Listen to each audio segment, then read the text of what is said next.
All right, hey, my name is Billy Brown.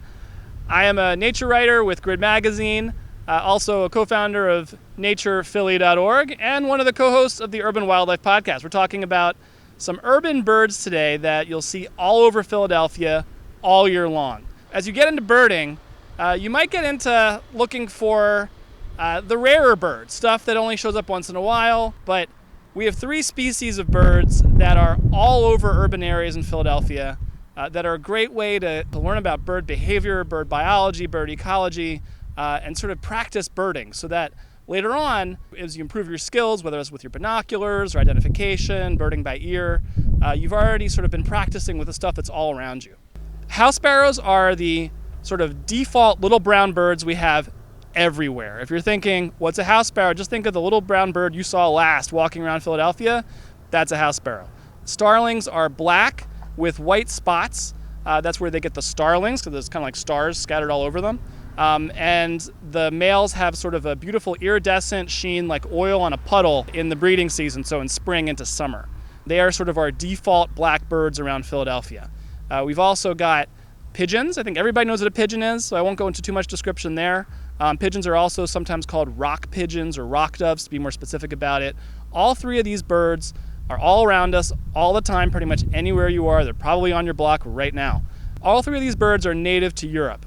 Pigeons were brought over as livestock for meat, basically. The way people used to keep pigeons was in a small building called a dovecote, and the building would have little cubbies all up and down the walls on the inside. And the idea is that the pigeons nest in those little cubbies, which is where you get the term pigeonhole, by the way.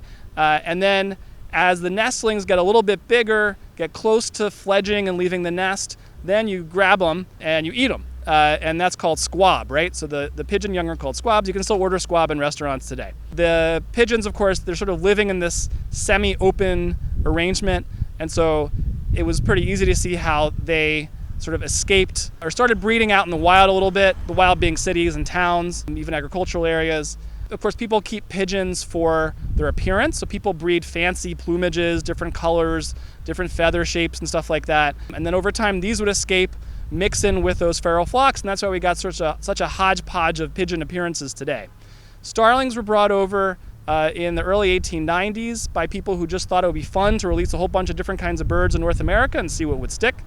So they were released in Central Park in New York City and then spread out from there, and now there's probably millions, maybe billions of them all over North America. Starlings, like I said, are the default black birds in Philadelphia. And then house sparrows were brought over in an intentional effort to fight insect pests, which when you realize that most of what they eat is grain, it sounds a little weird. But they were released. Actually, there's a story in Philadelphia where a man who was heading back to England to visit his hometown was basically contracted by city council to bring back house sparrows to Philadelphia, and he released them, and they're still here. And so all three of these birds nest on human structures. So pigeons like to nest on a ledge. Think about it sort of around the corner in an alley where it's a little bit quieter. So they build a sort of sloppy looking nest on a ledge back there. House sparrows and starlings are both what we call cavity nesters. These are birds that nest in holes in buildings, basically. And so, again, Philadelphia, most cities, but especially Philadelphia, is full of old brick, wood, stone buildings with lots of little holes in them. Lots of great places for starlings and sparrows to nest. In early spring, you start seeing sparrows and starlings stake out their nesting spots, holes in buildings, which they want to raise a family in. The males will sing outside. Starlings are great singers. They have sort of a warbly pop kind of song, and they also add in other sounds. So if you hear like a little black bird over your head on a telephone wire sound like a car alarm, that's a starling. House sparrows, by contrast, basically just sing like a cheep over and over and over again. I know my kid has like woken up too early in the morning and complained about sparrows outside making a lot of noise. Might happen to you too if you have kids. Might happen to you if you just get woken up too early by house sparrows. They just don't shut up.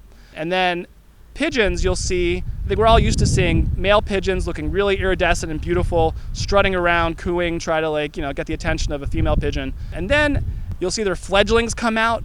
You'll see sort of like plainer versions of the adults as you get into late spring through the summer. And I always like to mention this kind of situation. A lot of birds learn to fly from the ground up. So if you see a feathered bird kind of sitting on the ground, being fed by adult birds, that's a sign that that's a fledgling. It's supposed to be there. Maybe keep an eye on it to make sure cats don't get it, but otherwise it's going to be fine. It's going to learn how to fly, again, from the ground up. And then as you get into fall and winter, all these birds flock up, right? So house sparrows, I tend to see them in flocks of, 10 to 40 birds or so. You often see them hiding in bushes. So if you walk past a hedge or a bush and it's just cheeping like crazy, you know you got a bunch of sparrows in there.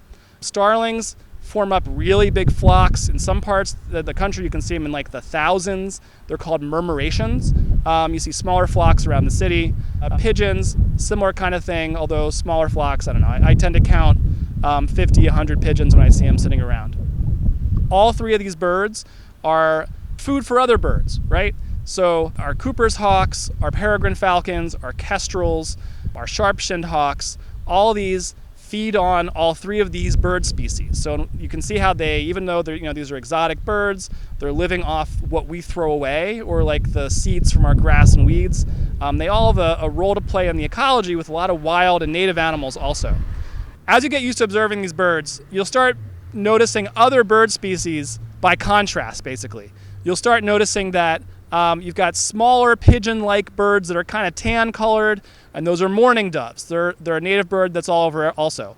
You'll see sparrows with a little white throat that come down in the winter, and you'll realize, hey, those are white-throated sparrows. Again, it's something distinct, not as common, but they're around, and you'll sort of be able to hone in on them because you're used to looking at house sparrows. You'll notice that, hey, there's this larger bird chasing the flock of pigeons up there. And then you'll notice that what you're really looking at is a Cooper's hawk hunting.